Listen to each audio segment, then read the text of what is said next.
ప్రగతి రథచక్రాలు అపసోపాలు పడుతున్నాయి.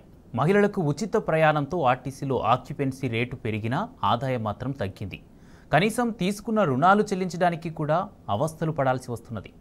వడ్డీల కిందే ఏటా 750 కోట్ల రూపాయలు చెల్లించాల్సి ఉన్నది. దీంతో ఆర్టీసీని ఆర్థిక ఇబ్బందులు వెంటాడుతున్నాయి. ఫలితంగా ఏటేటా ఆర్టీసీ ఆస్తులు తరిగిపోతున్నాయి.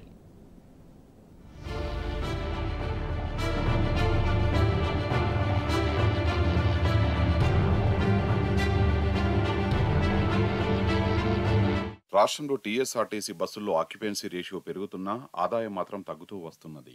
మహాలక్ష్మి పథకంతో ప్రయాణికుల రద్దీ మరింత ఎక్కువైంది. ఈ పథకం అమలుకు ముందు బస్సుల్లో సీట్ల భర్తీ నిష్పత్తిని తెలిపే ఆక్యుపెన్సీ రేషియో 65 నుండి 68% ఉంటే ఇప్పుడు తరచూ 100% దాటుతున్నది. ఫిబ్రవరిలో ఏకంగా 114.28%, 108.38%గా నమోదైంది. గతంలో 8 లక్షల కిలోమీటర్లు దాటిన బస్సులను తుక్కుగా మార్చేవారు. ఇప్పుడు 14 నుండి 15 లక్షల కిలోమీటర్లు దాటినా వాటిని నడుపుతున్నారు. పాత బస్సులు పలుమార్లు బ్రేక్ డౌన్ అవుతున్నాయి.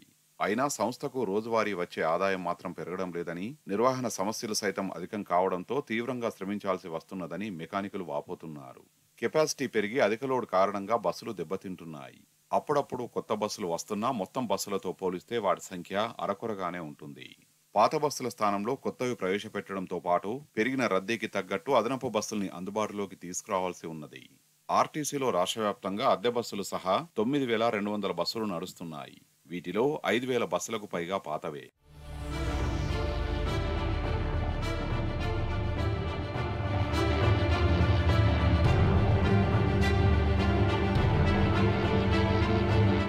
ఇప్పటికే భారీ అప్పుల్లో ఉన్న ఆర్టీసీ అతి కష్టం మీద 1000 కోట్ల రూపాయల రుణాలను తీసుకున్నది. గతంతో పోలిస్తే ప్రయాణికుల సంఖ్య పెరిగినా నేరుగా వచ్చే ఆదాయం 450 కోట్ల రూపాయల నుంచి 270 కోట్ల రూపాయలకు తగ్గినట్లు తెలుస్తున్నది. మహాలక్ష్మి పథకం 0 టికెట్ల కింద ఆర్టీసీకి నెలకు 300 కోట్ల రూపాయలు ఇస్తున్నట్టు ప్రభుత్వం తెలిపింది. అయితే అప్పు ఇచ్చే బ్యాంకులు మాత్రం ఆర్టీసీకి ప్రయాణికుల నుంచి నేరుగా వచ్చే ఆదాయాన్నే పరిగణలోకి తీసుకుంటున్నాయన్న అభిప్రాయాలు వ్యక్తమవుతున్నాయి. 2023 ఏప్రిల్ నాటికి సంస్థ సుమారు 10,000 కోట్ల రూపాయల నష్టాల్లో ఉన్నది. దీనికి తోడు బస్సుల నిర్వహణ వ్యయము పెరిగింది.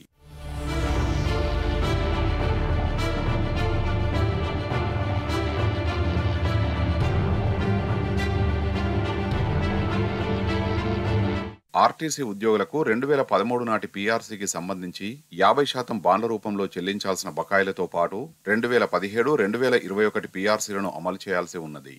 ఉద్యోగుల భవిష్య నిధి కింద ఆర్టీసీ యాజమాన్యం సుమారు 1,450 కోట్ల రూపాయలకు పైగా చెల్లించాల్సి ఉంది. కొంతకాలంగా ఉద్యోగుల వేతనాల నుంచి మినహాయించిన సొమ్ముతో పాటు యాజమాన్యం చెల్లించాల్సిన వాటాధనాన్ని చెల్లించకపోవడంతో రిటైర్డ్ ఉద్యోగులకు రావాల్సిన ఆర్థిక సాయం సకాలంలో అందడం లేదు. అలాగే ఉద్యోగులు ఏ కారణంతోనైనా మృత్యువాత పడితే బాధిత కుటుంబాన్ని ఆదుకునేందుకు employees deposit linked insurance scheme కింద 5 లక్షల రూపాయల నుంచి 6 లక్షల రూపాయలకు వచ్చే ఆర్థిక సాయం కూడా నిలిచిపోయింది.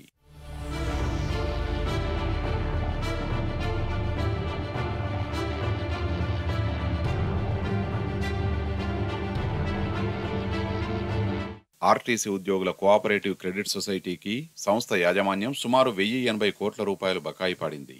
ఎస్ఆర్బీఎస్ కింద ఉద్యోగుల వేతనాల నుంచి మినహాయించిన సుమారు 400 కోట్ల రూపాయలను యాజమాన్యం దారి మళ్లించింది.